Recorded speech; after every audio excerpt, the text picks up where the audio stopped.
Welcome everybody back to another installment of Behind the Shield, a monthly gathering of cybersecurity professionals and enthusiasts discussing industry's hot topics and current events. My name is Marco Estrela, and I'll be today's host. Before we get started, just a little bit of housekeeping. We would like you to know that Behind the Shield is not a sales pitch. There's no sales brainwashing. It's not a brainwashing session. We don't have any sales agenda attached to the event. We're just hoping to have a good, real, honest, open discussion in a relaxed environment in which you can ask questions to various cybersecurity specialists. We hope to present you with quality content so that we see you again in future installments of Behind the Shield. We also love hearing from you, so don't hesitate to send us feedback after the show. Just email us. And if you have any suggestions for topics in the next episodes, feel free to submit. I also like to mention that you can find information on Behind the Shield on our brand new webpage, which you can find at www.virtualguardian.com/event. That is brand new. The agenda today is quite simple. We start with a 30-minute current event discussion. And that is followed by a spotlight guest, which talks to us about a specific topic related to cybersecurity for about 15 minutes. And the last 15 minutes will be reserved for questions from the audience. You can submit your questions through the question and answer section of the Zoom interface, and I'll try to get to as many questions as I can throughout the event. And you can also feel free to adjust the viewing settings in your Zoom interface. You can click the speaker view to see who's talking, or you can also choose gallery view, which allows you to see the entire panel. Today's spotlight sponsor is none other than Checkpoint. And I feel like this company is so well known that I'm probably going to do it a disservice in trying to give it an introduction. But in case you're new to cybersecurity or maybe living under a rock for the past 30 years, Checkpoint is a provider of software and combined software and hardware products for IT security, including network, endpoint, cloud, mobile, and data security and security management as well. Our guest speaker is none other than Jane Arnett, Checkpoint's strategic advisor and cybersecurity evangelist. She's going to present a talk called Down the Rabbit Hole, a tour into the dark web. So that's going to be pretty amazing. She just gave it to a standing room only audience at the iTech conference a few weeks ago. So stick around for that. You won't want to miss it. But before we get to the spotlight, let's get to the hot topic segment where we discuss with some professionals, some current events affecting our industry on the global stage. Today's hot topic panelists are, in the red corner, Christos Simotas, Virtual Guardian's offensive security team leader. In the blue corner, we have Patrick Naum, ESI Technologies Executive Vice President.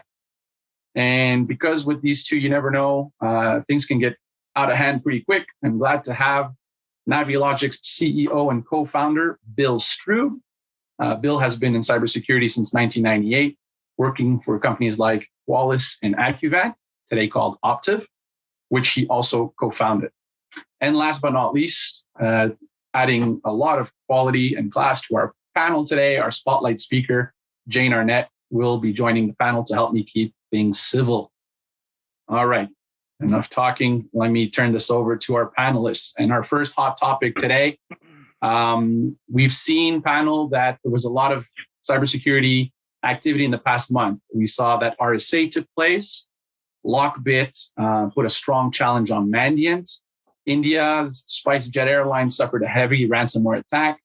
And Canada has been put on high alert with regards to Russian web activity.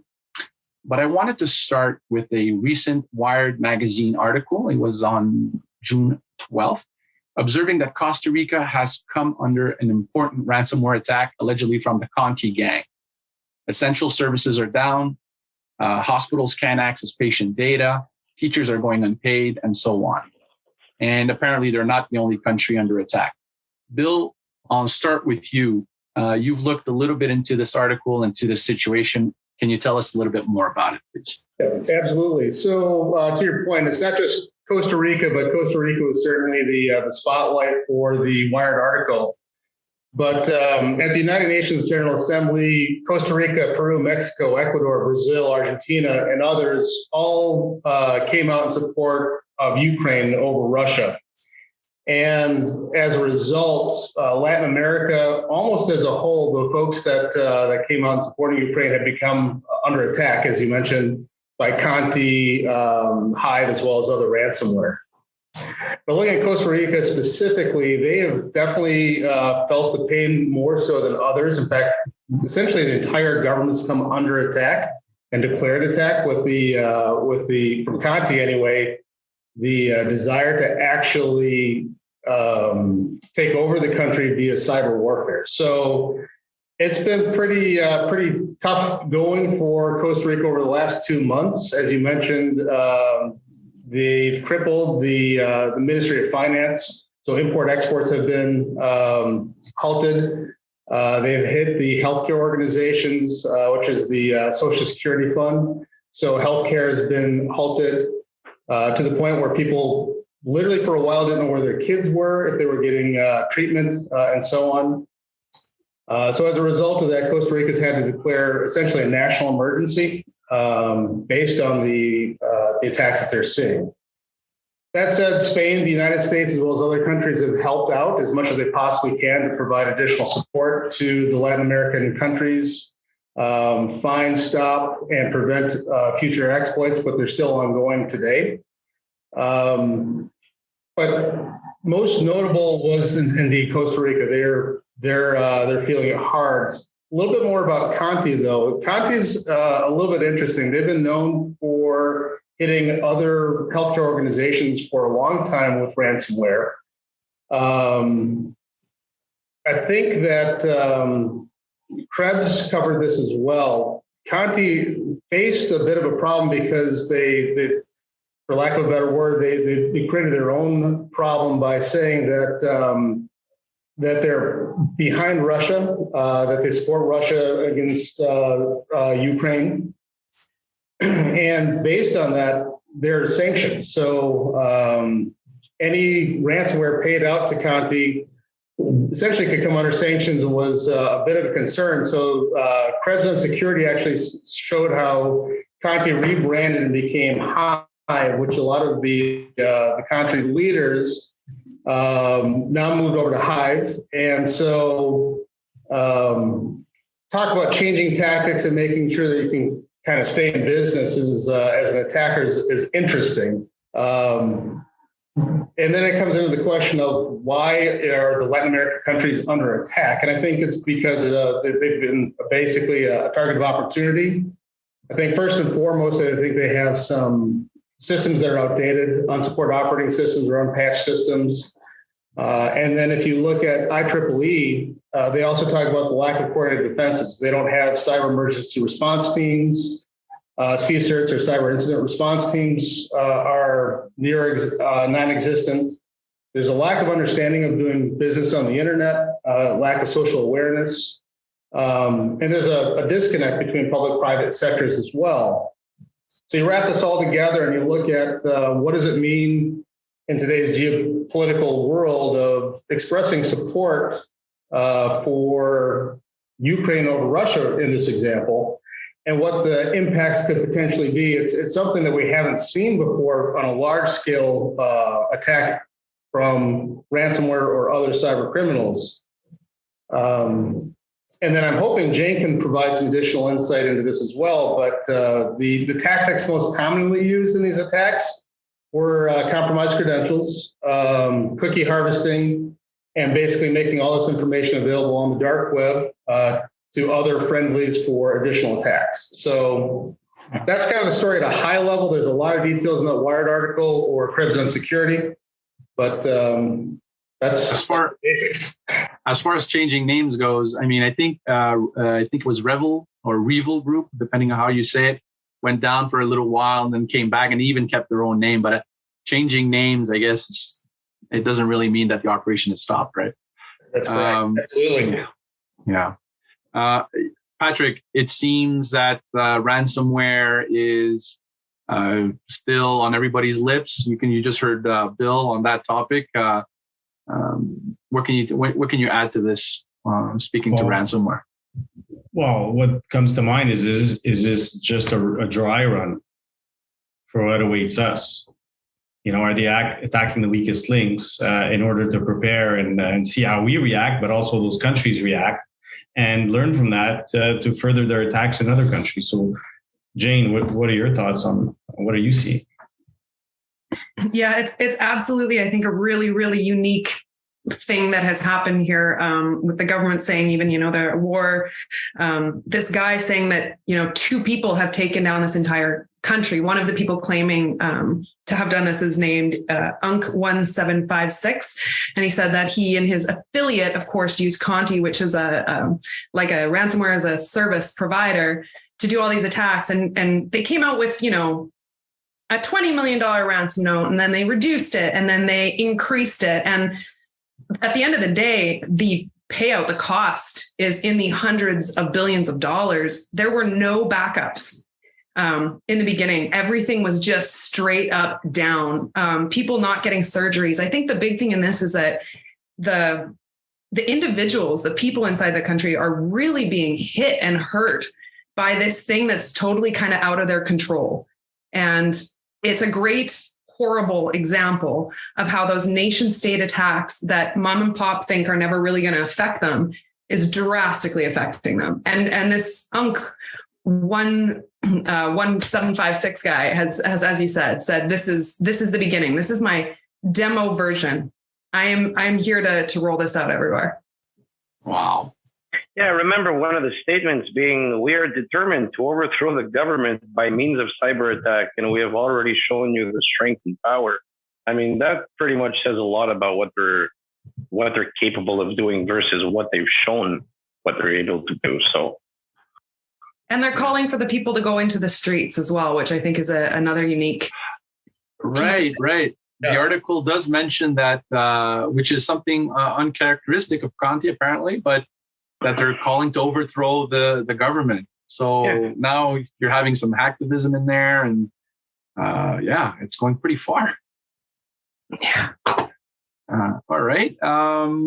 Very. I just don't understand how is Conti urging the citizens of Costa Rica to pay their government, to push the government to pay the ransom when they haven't even decided what they're asking for ransom? I think that just comes down to how do you create chaos from afar to your best possible capabilities. So if you can't get imports, exports, you're causing that industry, it said, I think $38 million a day as far as total costs. It's cyber terrorism. It's terrorism, cyber terrorism. Exactly right. It's like blowing bombs up and attacking supply chains. It's the same situation at different levels. And once in a while, you see some of these guys go to jail, but not too often. So it's not a question of sending Interpol or whoever after these guys wherever they're hiding out. It's more of a question of being prepared, right? Am I correct in assuming that? You can't arrest your way out of this. You can't arrest your way out of this. It's prevention. No, let's remember anybody with a computer and some free time can easily take over the same place where these arrested people left off. Absolutely. And I think if you're not constantly searching and looking for what you don't know as well, let's remember that they've found evidence that these guys were inside the environment as early as February. They have evidence, and probably earlier, which means they were in there for months before they did anything. So how much more is it possible for them to do at this point? We don't even know. Yeah, and if you don't have the controls, you can't figure out dwell time or really get back to root cause of what was the initial infection or how did they get in? What was the dwell time? How long did they wait? And not only that, what else is to come? What other systems do they have under their control that they're just waiting on? So certainly a great cause for concern. Yeah, makes SneakerNet look attractive at this point. Well, I have a comment. I have a comment here from Steve Stark, listening in on the show today. Good opportunity for a mercenary. Indeed, like Crystal said, 100%. anybody with some skills and a computer can put it up for hire. Unfortunately, yeah. Yeah. Okay. Let's. Unless there's any last comment on this particular topic, we'll move on to topic 2. And any last words? We're good. Oh. All right. Different kind of topic. Mandatory breach notifications. There's a lot of things going on with that because I think that the U.S. is starting to become more stringent. The SEC has suggested back in March to do mandatory breach notifications. So companies who have breaches and lose data will have to do so to regulatory groups within 4 business days, and banks within 36 hours. So I think that they got tired of seeing, Colonial Pipeline, JBS meat processing, and Kaseya, and all of that. And now it's like there's a trending topic for mandatory breach notifications. So what do you think, Patrick? I'll go to you. What do you think the impact will be on the average organization in North America when faced with such a requirement? Are you enjoying Behind the Shield? Enjoy it more without commercials. Watch us live without interruption by registering for our virtual event each month. Visit virtualguardian.com/event and check out what's planned for the next Behind the Shield. Remember, when you're behind the shield, you're ahead of the game. Well, firstly, it's not the average organization. It's targeted for publicly traded companies in the U.S. since it's an SEC initiative. We just talked about state-sponsored or states being affected by cyber terrorism. Well, the same goes for intellectual property and disruption in individual businesses. And in order to disrupt the state, well, guess what? You could disrupt businesses that are important, like telecom, networks and providers, and Colonial, as you said, and transportation, energy, and utilities as well. So the the SEC came up with this. It's a suggested rule. It's not in force yet. It's a proposed rule. Yeah, proposed. A few of them. Actually, what's interesting, and Jane probably read about this week, are pretty much not at the same time, because this was from March, but this week, the federal government in Canada has also issued proposed legislation under Bill C-26, which may come to effect in the fall, to do the same thing for federally regulated industries: transportation, energy, utilities, finance, and telecommunications, with the same idea. But the SEC pretty much, what they've done is they reacted to a lot of, contextual, the evolution of the market. We're all going digital. Pandemic has accelerated that. Crypto is becoming more like, we would argue to the opposite this week, but it's an asset for a lot of people. It's going to become regulated. So like the financial sector, it has to have a certain amount of protection. There's a lot of illicit transactions going on. So the SEC wanted to bring a little more order there because the threat landscape is increasing. Also, there's investor concern, and they did some research and they said that most investors are concerned about cyber risk before ESG concerns. Now, I will argue that ESG, with the G part, the governance part, the charter should be updated with cybersecurity considerations for the most part, and it's not always the case in our organizations today. The other thing they remarked is that disclosure is inconsistent across the industry. The way people disclose information is all different, and there's different laws in different states. And then the last point, to explain what they're trying to do is that they believe that the potential benefits of delaying disclosure outweighs the investors' need to get timely information on their investments. So it's kind of this battle between the enterprise and their value and what the investors should know. So, they came up with different rules in 2011, 2018. Actually, there weren't rules, they were interpretive statements to look at the current rules that the SEC had and see how cybersecurity was related to those rules. And they realized, 4 years later, that they need a new set of rules. So the scope is broad. It's proposed to be all information systems, all data, regardless of the quantity, location, and duration in time. So that's one of the proposed areas of the rules. The 4-day breach notification, to me, is a big gray area, because what they're saying is you need to notify, you would need to notify, because it's not a law yet, within 4 days after you determine that the breach was material. How are you going to determine and under what criteria is a breach material? Right? So that's an area that has to be clarified. And after that, it's a lot of things that a lot of companies do today, sharing policies, procedures, their risk management. You see some in the forward-looking statements. The difference here is they want it on a regular basis, on quarterly reporting. Now, the question I have is what tools and what systems you need to put in place to do it on a regular basis in a publicly traded company. The other aspect they're looking at is boards. And I think there's a lot of work to do in boards, and they're right to do so. Do the boards look at cybersecurity, and do they have oversight around security, especially for businesses that depend on IT, that their business processes, financial planning, investments, stakeholders depend on IT. And it's the case more and more today, even so after the pandemic. So they want the boards to start looking at that.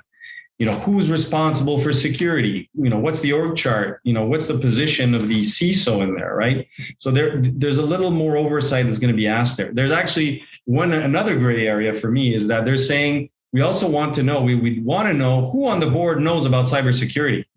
But at the same time, they say, well, we're not going to ask that person to have more responsibility than the other board members. And it's not because security, they're going to be on a hook more than other board members. Okay, well, why ask it in the first place? So there's a lot of things that are nebulous. And to me, the Form 8K, which is the form by which you're going to have to report, and to Bill's point earlier, they would want to know when the incident was discovered and is it going on, the brief description, as long as the description does not affect ongoing investigations, of course, what was stolen, altered, accessed, used, anything unauthorized. All within 4 days? No, that's when you report on a regular basis. Oh, okay. Gotcha. The 4 days is just the disclosure. But my question to all these questions is, unfortunately, a lot of organizations don't have the tools and processes necessary to understand what happened. You know the symptom, you know that you're affected by something, but there's a big gap between that and knowing what's going on, how long has it been happening, what was stolen, what was altered, what was accessed. We're not even there yet in some of the organizations that invest the most in security. So there's a lot of things that have to be clarified there, and things that may be difficult to reach. And a couple of recommendations and, my conclusions to all this. At the end of the day, regardless of the legislation and rules and what these incidents in South America have shown, it is up to independent organizations to have proper cybersecurity hygiene and take control of their own destiny by treating security as a program. It's a continuous, it has to happen on a continuous basis. You have to match your risks with the type of business you're in, your dependence on IT. You have to be deliberate in your actions, staffed accordingly and supported. Those are critical elements. But if you look back to these rules, the challenge will be also, how do you collect all the information you need to before making a decision on whether you disclose or not, right? Even that, just that is a whole issue in itself, right? How the board members, executives, and based on what information they be making a call based on this. So, tabletop exercises are other options in this case that can help, and a whole slew of different recommendations. But it comes down to basic security. I got Nabil Ben Jadou, who's listening on today. Thanks, Nabil, for listening. He says, awareness, and more awareness. I guess that's common there throughout the organization. Try to heighten that awareness sense to try to mitigate as much as possible.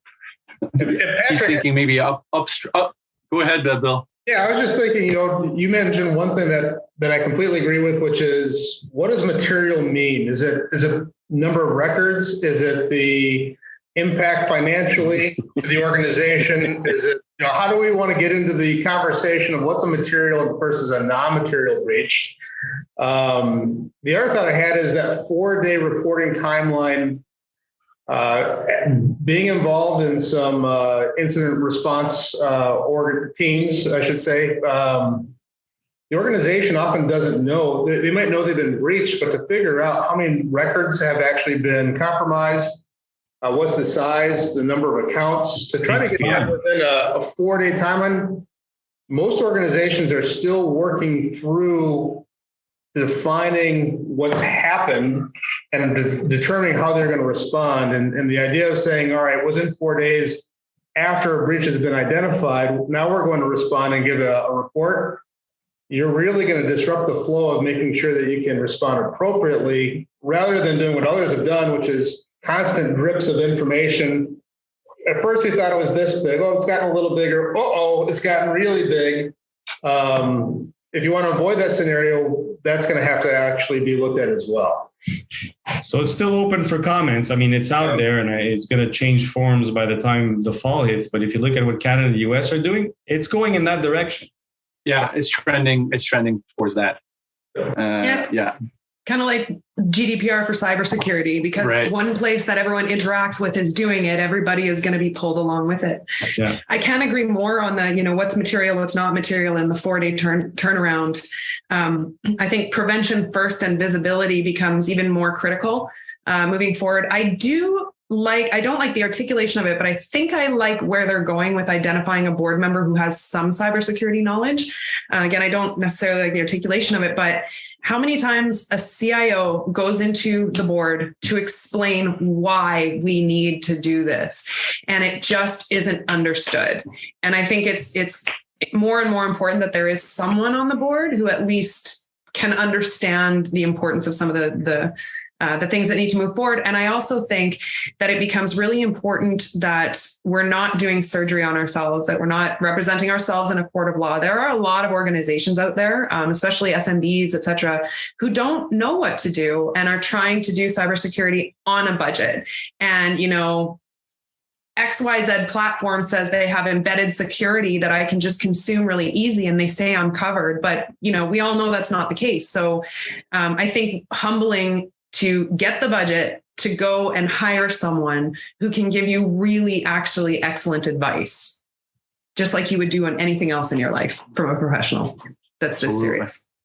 So I sit on the Scientific Advisory Committee for Health Canada. And every year we have a get together where we go over what are our recommendations for ensuring that Health Canada, its products, its services, its clients, its customers, its owners are staying a step ahead of whatever is considered to be hacker friendly. And I can tell you in the last 4 years that I've been sitting on the board that just having access to an advisory committee will allow for board members and CEOs and VPs to have an understanding of a group that has been cultured and nurtured to be giving this kind of advice to ensure your security. And, it's interesting to think about the concept, for example, of something as an advisory committee for rent. I mean, if you really look at what we're doing here today, we're short just a little bit of this advisory committee because we're here, we're professionals, we're advising whoever is willing to come and sit and listen to what the new cybersecurity threats are on a monthly basis. And if you can understand that if most of the small and medium-sized businesses enter something similar into their monthly program, they'll also be getting advised by similar committees. And this could have a tremendous impact when you don't know what you're talking about and you need somebody to explain it to you and to your board members. Virtual Guardian SOC offers monitoring and detection of your company's activities on known malicious sites. No matter where the threats are hidden, no matter what they are, Virtual Guardian is here to protect you. Visit virtualguardian.com to learn more about our 24/7 dark web monitoring. It is 2:30. We had a third hot topic. Christos, next time. Forgive me, buddy. We're gonna move. No, don't worry. We had a great really powwow this time, so we're gonna shoot that for next time. good. Absolutely. Guys, there was also a really good comment from Nabil again, awareness, which is where we just ended that. But getting the right SIM and XDR and SOC means buying time during an incident. Again, preparation. I'll add to your awareness. Absolutely. Yeah, 100%. 100%. Okay, well, great. Thank you to the panelists today. Very interesting stuff. Again, very hot topics. Let us switch gears now and move to our spotlight speaker, Jane, with your talk, Down the Rabbit Hole, a tour in the dark web. I can't wait. Please, Jane, the floor is yours. Thank you. Okay, can you see my screen, and is it what I should be sharing? We Title screen. see it. Yes. I see some vacation pictures. Vacation picture? Oh, that's fine. Those are like 10 years old then. That's fine. I'm just joking. Thank you all so much. This is good. That was great conversations. And I think some of this really ties in. By fluke, the first time I gave this presentation was the day that Costa Rica declared a state of emergency. So little pieces might pop up in here. My space bar isn't working to move this thing. So there we go. This is also typically about a 45-minute, hour-long presentation that I give. So I'm really condensing it down. I'm not doing that by talking fast, although I do talk fast all the time. So if I'm talking too fast for you, or you're not following something, if you have a question, feel free to interrupt. This is typically pretty interactive, but I know we're a little bit more crunched on time. Pop questions into the chat. Okay. So the dark web, I'm not going to ask for show of hands, who's on the dark web and trick you, because of course, no one who's on the dark web who's really into anonymity is going to be raising their hand in a group full of people. But I'll tell you that if you haven't been on and you're going to take some lessons from things I say today, 2 things to remember through this presentation. Number 1, do not go exploring like a noob. Nefarious actors will hunt you. You will get drive-by exploits. You will stumble face forward into trouble. Please don't do that. I care about you. I know we've just met, but I care about you. The other thing that I want you to keep in mind is that 90% of cybersecurity incidents are caused by what? Human error, my friends, human error. So keep a little bit of hubris, and that's going to come back through the presentation. All right, we're not going to do too much on the background and the history, but quickly I'll tell you that back in 1967, I believe, there was a secure computer-to-computer communication that was sent. It was done over what was called ARPANET, and the first essentially dark web was born. It was a non-indexed communication that was private. So this has kind of been around for a really, really long time. But back in 1995, the U.S. Navy Laboratory Project started working on the Onion router. And this was intended to be something that could move communications in an encrypted and secret way and enable law enforcement to obfuscate their IP addresses and try to find criminals and that kind of thing. Well, only one problem. The platform was famous for being run and populated by, law enforcement. So cyber criminals were not too keen on the platform. So eventually they said, okay, we'll release this. They sent it off to a couple of guys at MIT who made it a lot more user-friendly, let's say, and released it 2 years later into the world as an open source, self-funded project. There is a monetary aspect. Things are maintained by things like the Electronic Frontier Foundation, for example. We won't get into that piece. There's a lot of stuff to talk about. There's a lot of stuff I'm not going to talk about today because we just don't have time. But the most important thing to know about the dark web. Okay. First of all, you've got the surface web. That's, your Wiki, your Yahoo, your Insta, all of those things that you Google on a daily basis. That's your surface web. Now, what is much, much larger than the surface web is the deep web. The deep web is where your medical records are, university research papers, legal documents, all the kind of stuff that you just don't have automatic access to. You need some kind of password, some kind of handshake to get access to this stuff. And then you got what's called the dark web. Let me make this really, really simple for you guys. You know how the cloud is just other people's computers? The dark web is just an unindexed web. It's just the web without Google, essentially. Okay, that's all it is. But because of that, there's a lot of stuff on it. There's nobody stopping anyone from starting a website. There's nobody censoring these web pages, everything is on there. Now, if you go onto the dark web, obviously, if you Google the dark web, you'll get some Google hits like on the left about the dark web. You can't just Google the dark web. You have to actually have a Tor browser. I could give all kinds of recommendations about things that you should and should not do, going so far as, get a VM or buy a device from a guy who knows a guy who fell off the back of a truck for cash in an alley. Like, you want nothing that's going to connect you ultimately as best you can, nothing that's going to connect you to your alias, depending on what you're using it for. Now, VPN, I want to talk a brief note on the differences between VPN and using something like the Onion router. Okay. VPN can give you privacy. It gives you an encrypted communication via a trusted channel, but everyone knows, who's talking to who. This is not anonymous, but it does give you definitely a better and quicker day-to-day internet experience, more flexible experience, things you can do with it like that. Whereas what Tor is going to do is to provide you with a degree of anonymity by sending your packets of information across multiple sites and re-encrypting them every time, which we'll look at in a second.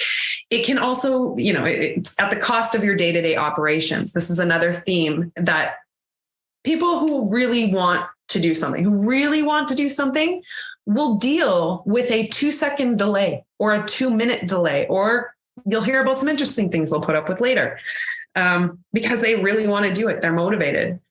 You can also pair your access down the Onion router here with a browser like Brave or DuckDuckGo. And what they're going to do is obfuscate your IP address from your DNS or your ISP provider, giving you that extra layer of anonymity. But again, you're only as perfect as you can be, as you can control not only yourself, but everything that you touch. For example, in 2021, the Brave browser that people use the Tor plugin with had a misconfiguration issue, and they revealed everyone's IP addresses to the DNS providers and ISP providers, which is the whole reason they were there. But they're there. DuckDuckGo, there's others. Adds just one more layer. Okay, so as I said, what Tor is really doing and how it's really keeping you secret is by using all of these relay nodes. So you as a user, you come in on an entry node, and at every hop, there's at least 3 hops. And at every hop, the data is re-encrypted and sent on. Each hop can see where it's coming from, where it's going to, can't read any of the messages at all, which means that the entry node and the exit node should not be able to ever know who each one is, right? If I can only see as an entry node, if I can see the user in the relay, as a relay, I can see the entry and the exit. Exit, I can see the relay and the resource, but at no point in time can I see who the user is and what the resource is that they're connecting to, right? Everything's being re-encrypted and resent. Okay. The beauty of this system is zero trust. Zero trust. And they were way ahead of it. Way ahead. Zero trust is essentially where, encrypted communication began with ARPANET. Okay, are there some interesting things that can happen here? What about an exit node? So anyone can set up an exit node. It does require some hardware components, some certain things that it can run through in terms of throughput and that sort of thing. But anyone can set one up, and anyone can monitor traffic that's on it. And interestingly, of course, law enforcement does exactly that. They'll watch an exit node, they'll have an entry node, and they've got about a 1 in a million chance by using these really advanced analytics to correlate certain packets of data. It's absolutely fascinating. We do not have time to get into it right now, but this actually works, and they actually take people down this way a surprising amount. These are real slides right here from the DHCP presentation about Tor and what they were doing. And this is very much about, how can we monitor these nodes to find these bad actors? How can we disrupt service? How can we shape traffic flow? Very, very interesting stuff. Here's where we get really fun. Okay. who is on this platform? Okay, we always think about, let me go back one more time. We think about the four horsemen of the apocalypse, right? You think about the drug dealers and the murders for hire and all that kind of stuff. But normal people use it. People who, journalists who need to get information out in a protected way. People who are trying to, people in governments that are very repressive, who are trying to access information that might be censored or reveal information, whistleblowers. Sites like the BBC exist on the dark web so that, people can whistleblow and all those things. You've also got, even in the cybersecurity industry, red teams using it to attack or to test their systems.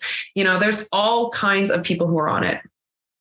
Of course, there are all the drugs. The first thing that started on Tor was, they sold pot in UCLA in the 70s. But quickly there was the Silk Road, I think everybody knows about, with the Dread Pirate Roberts. It's a big bust. Everybody heard because it's the first. When it went down, Alpha Bay popped up in its vacuum. It was 10 times the size in 90 days. 10 times the size of Silk Road in 90 days. And in 90 days, it was taken down. Guy got busted. His name was Alexander Cazes. He's 25. He's Canadian. And he got busted after leaking his personal email address in the metadata of a welcome message to new users on the forum.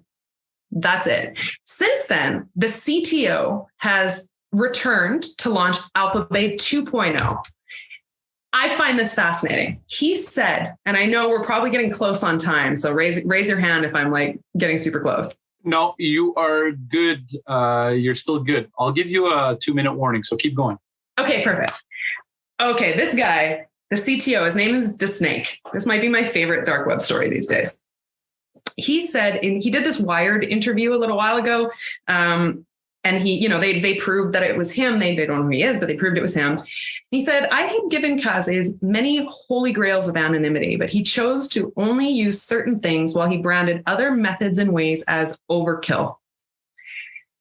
In this game, there is no overkill. You get used to the inconvenience.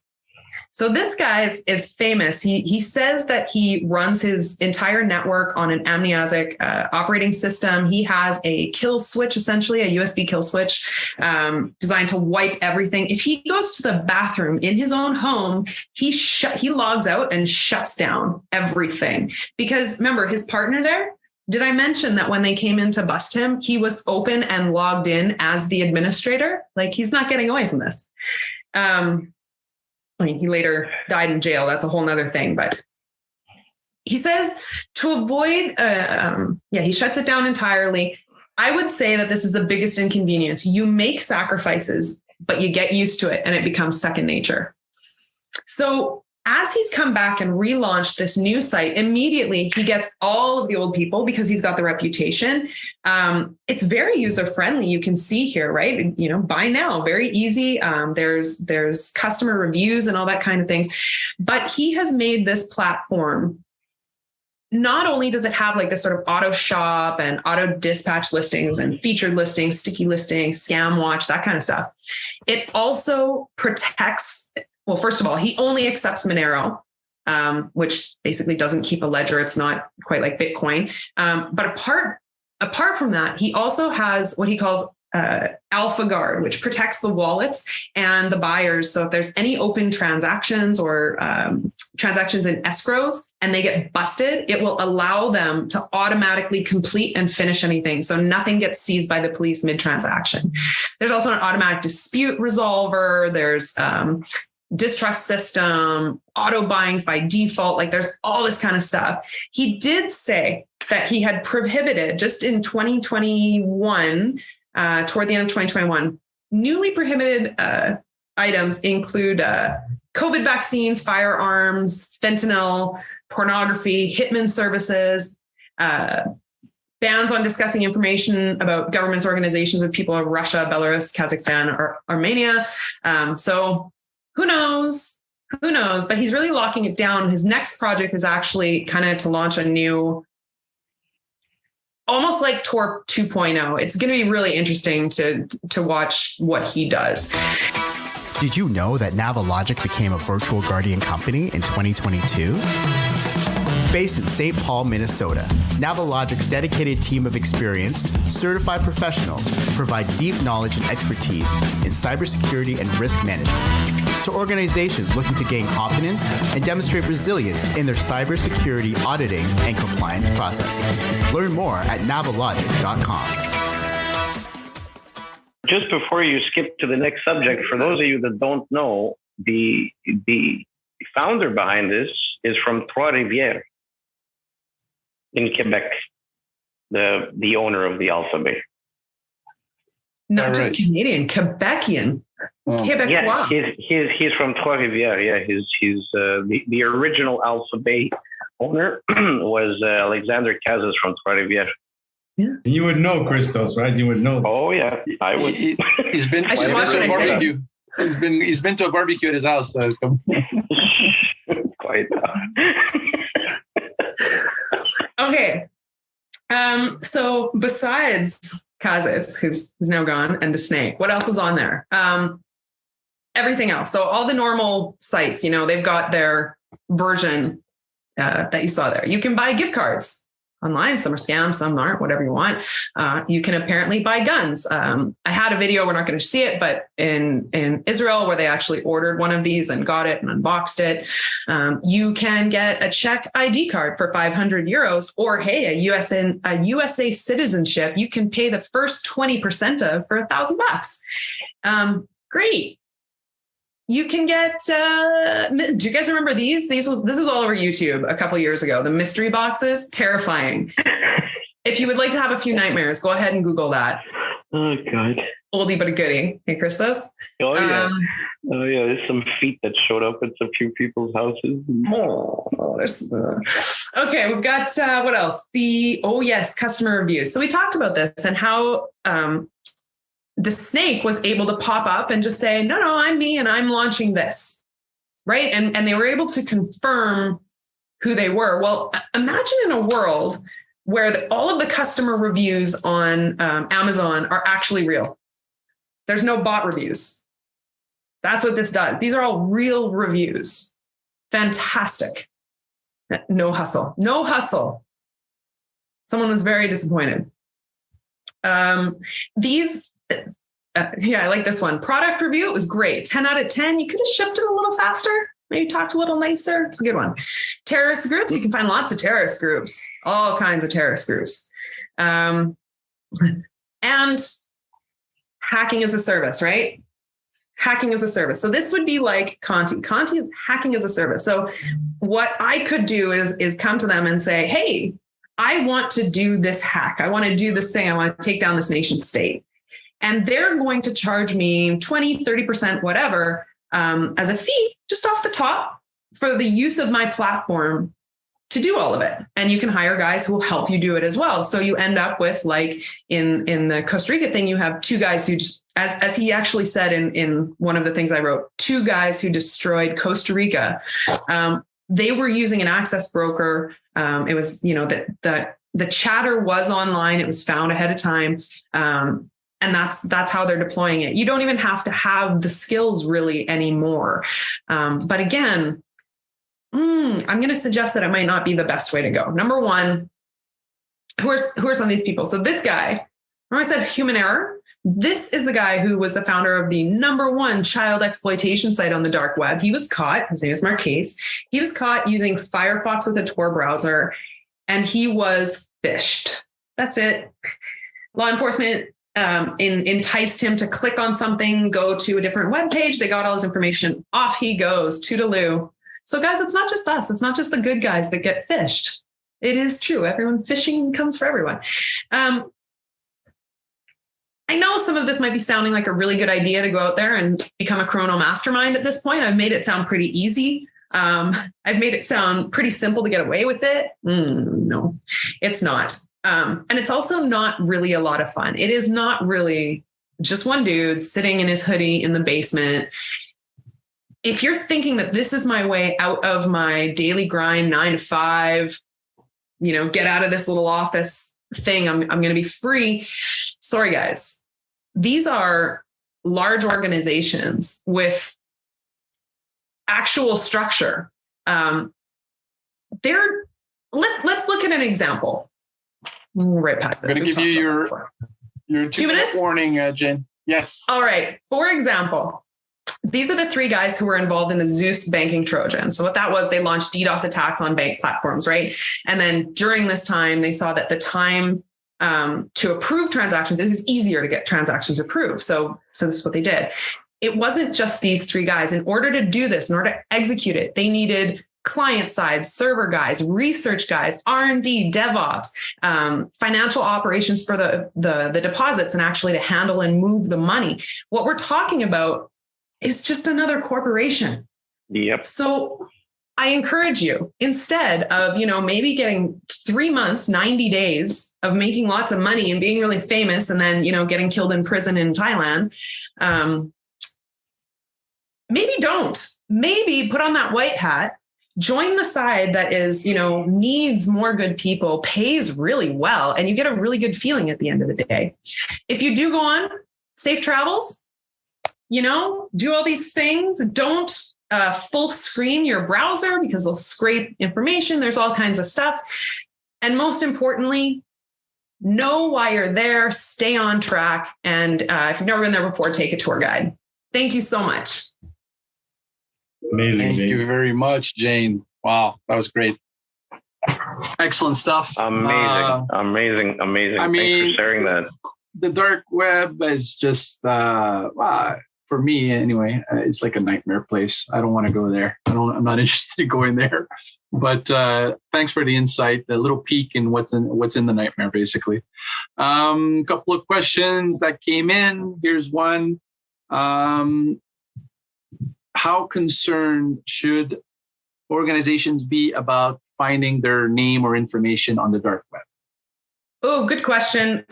This is a really easy thing to monitor. There are services, Checkpoint offers them, others offer them, that you can just find. There are actually deep fakes right now online is also another big thing that we should be monitoring for as well.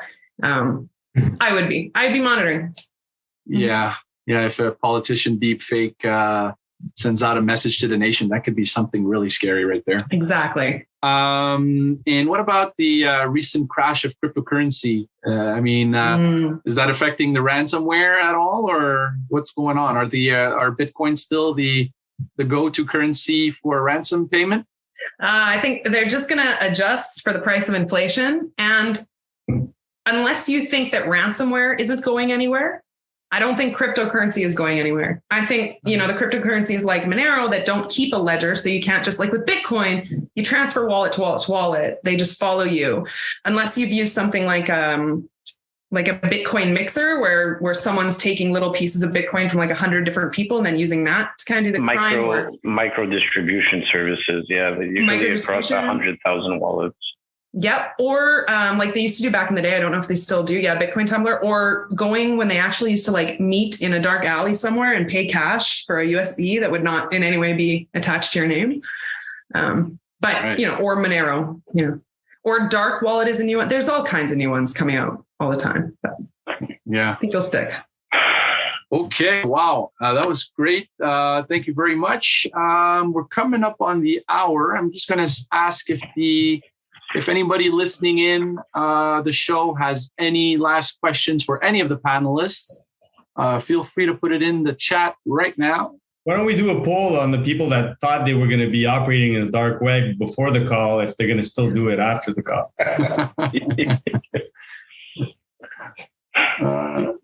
Jennifer says, not me. Okay, so I don't see any questions coming in. That's fine. Jane, just a quick question. So the gift cards you can find on the dark web are actually other people's gift cards, right? Oh, yeah. By the way, the last thing that I should absolutely say is that no matter how safe no matter how much you're obfuscated on the dark web, it means nothing if you haven't secured the devices you're using to access the dark web. If you are already the victim of a man-in-the-middle attack, it doesn't matter how many times you encrypt and re-encrypt the message. They've already read it. Okay. So the saying used to be, you never connect your throwaway laptop to your home network, right? You always, you boot it up at McDonald's, you install Windows at McDonald's, you connect to the VPN. You never bring it home. You leave it there. That's how you do your red team in mandates. Yeah. Okay. Just about everything. I mean, the smaller your hole is, the smaller you have to worry about, right? So especially if it's a very busy McDonald's, you don't care. And then make sure you watch how you type too, because that's kind of your finger. Well, this is it, right? I've seen people buy throwaway laptops with a credit card. That doesn't work. That doesn't work. You know, well, they found me. Yeah, they found you. You used your mom's Amex to order like a laptop from Amazon. So yeah, they found you. So basically all the donations of used laptops we've given over the years, thinking they're going to schools and whatnot and recycled, are ended up are pretty much in the. They're for sale in a warehouse in Primizy. Actually knows the guy that buys the bulk of all those sales, all the bankruptcies, all the bulk stuff. The warehouse is like 25,000 square feet stacked to the ceiling of stuff. Everything you can imagine. There's even dialysis machines, MRI machines, everything. So everything in there for sale. Benjamin says everything goes down at McDonald's. Thanks, Benjamin. 100%. Okay, well, we're coming down on the hour, folks. Before we go, I wanted to let you know that Behind the Shield will be on a 1-month summer break. So there will not be a July Behind the Shield, but we will be back in August with a brand new show and other leaders from the cybersecurity industry. So if you enjoyed what you heard today, be sure to tune back in August when BTS returns. Before we sign off, I want to thank today's Behind the Shield sponsors, Checkpoint, and our guests, Jane Arnett, Christos Simotas, Patrick Naum, and Bill Stroop for all their insights and their participation in the panel. I hope you found the last 60 minutes entertaining, informative, pertinent, and I look forward to seeing you next time Behind the Shield. Take care, everybody. Have a nice summer.